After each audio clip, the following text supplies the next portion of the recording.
আপনাদের ভাইয়া গতকালকে তাড়াতাড়ি বাসায় চলে আসছিল আর রাতের ডিনারটাও আমাদের তাড়াতাড়ি হয়ে গিয়েছিল।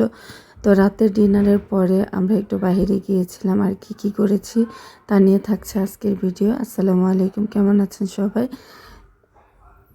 এখানে আমি 2টা পরোটা, আপনাদের ভাইয়া আসার সময় আমার জন্য রাব্বানি থেকে 2টা পরোটা নিয়ে আসছিল।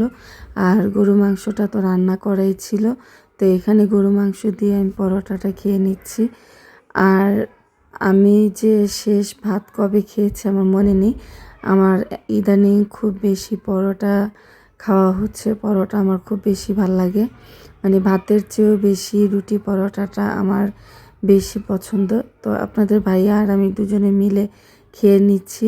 আর ছেলে এখনও পড়তেছে, তো ছেলে মেয়ে ওরা পরে খাবে, আমরা আগে খেয়ে নিচ্ছি। তার কারণ হচ্ছে একটু বাইরে যাব। আপনাদের ভাইয়ার চশমার একটু সমস্যা হয়েছে, তো চশমাটার জন্যই যাব বাহিরে, ওর চোখটা একটু পরীক্ষা করব এবং কি চশমাটাও চেঞ্জ করে গ্লাসটা চেঞ্জ করে নিয়ে আসব। তো খাওয়া দাওয়ার পরে এই যে প্লেট বাটিগুলো আমি ধুয়ে জায়গায় রেখে দিচ্ছি। আর এই ফাঁকে একটা কথা মনে করিয়ে দিচ্ছি, যদি আপনি আমার ভিডিওটা ক্লিক করে থাকেন আর লাইক দিতে ভুলে যান, তাহলে প্লিজ লাইক দিয়ে পুরো ভিডিও কন্টিনিউ করবেন। আর যদি আপনি এই ধরনের লাইফস্টাইল ব্লগ দেখতে পছন্দ করেন, তাহলে পেজটাকে ফলো দিয়ে আমার সাথে থেকে যেতে পারেন।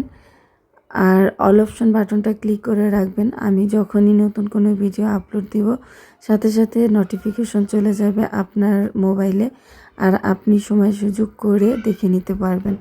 তো খাওয়া দাওয়া শেষ করে এই যে প্লেট বাটিগুলো ধুয়ে আমি এখন জায়গায় রেখে দিচ্ছি। আর বরাবরের মতো সাইড নয়েজগুলো একটু ইগনোর করবেন, যেহেতু চারপাশে খুব হইচইর শব্দ, এটা চলেই আসছে। কি করব, সাইড নয়েজটা তো আর আমি ইগনোর করতে পারছি না। তো খাওয়া দাওয়া শেষ করে দুজনে বাইরে চলে আসলাম। আর খাওয়ার পরে আমার 1 কাপ চা খেতেই হয়, তো রাব্বানিতে এসে এই যে 1 কাপ চা নিয়ে নিয়েছি। তো চাটা খেয়ে তারপর চশমার দোকানে চলে যাচ্ছি আপনাদের ভাইয়া আর আমি। এই তো চশমার দোকানে চলে আসলাম, এখান থেকে একটা ফ্রেম নিয়েছে আপনাদের ভাইয়া, তো ভিতরে আছে ও চোখ পরীক্ষা করছে আর এর সাথে আমি একটু ঢং করছি। তো ভিডিওটা আজকের মতো এখানে শেষ করছি। আল্লাহ হাফেজ।